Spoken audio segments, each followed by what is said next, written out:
আলাইকুম সবাইকে। আমি আজকে তোমাদের সাথে শেয়ার করব চিংড়ি রান্না করার রেসিপি।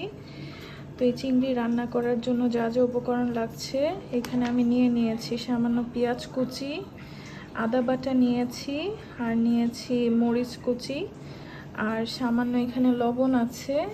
আর আমার লাগছে এখানে শুকনো উপকরণের মধ্যে মরিচের গুঁড়া, হলুদের গুঁড়া, জিরা আর ধনিয়া। আর এখানে আমি 3টা এলাচ নিয়েছি, 4টা লবঙ্গ নিয়েছি, দারচিনি নিয়েছি সামান্য, আর 2টা তেজপাতা নিয়েছি।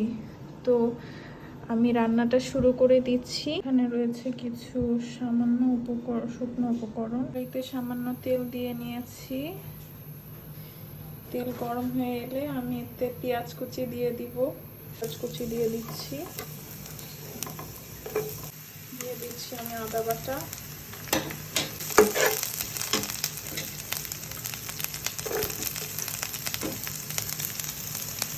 আদার সামান্য কাঁচা ভাবটা চলে যাবে আমি তাতে দিয়ে দিচ্ছি লবণ আর বাকি রাখা সমস্ত শুকনো উপকরণগুলো একে একে আমি দিয়ে দিচ্ছি। এখানে আমি এলাচ দিচ্ছি, দারচিনি, লবঙ্গ আর তেজপাতা 2টা দিয়ে ভালোভাবে নাড়িয়ে চাড়িয়ে আমি শুকনো উপকরণগুলো দিয়ে দিচ্ছি একে একে। হালকা একটু নাড়িয়ে চাড়িয়ে দিয়ে নিচ্ছি যাতে লেগে না যায়। এভাবে হালকা কষিয়ে নেব। মশলা কষানো অলমোস্ট ডান। এখন আমি ধুয়ে রাখা চিংড়িগুলো দিয়ে দিচ্ছি, দিয়ে নাড়িয়ে চাড়িয়ে নিচ্ছি।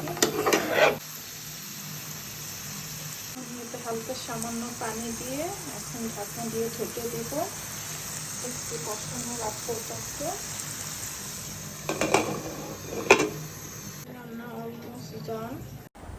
আর এই তো আমার চিংড়ি রান্নার ফাইনাল লুক। সবাই আমাকে জানাবে কেমন হয়েছে।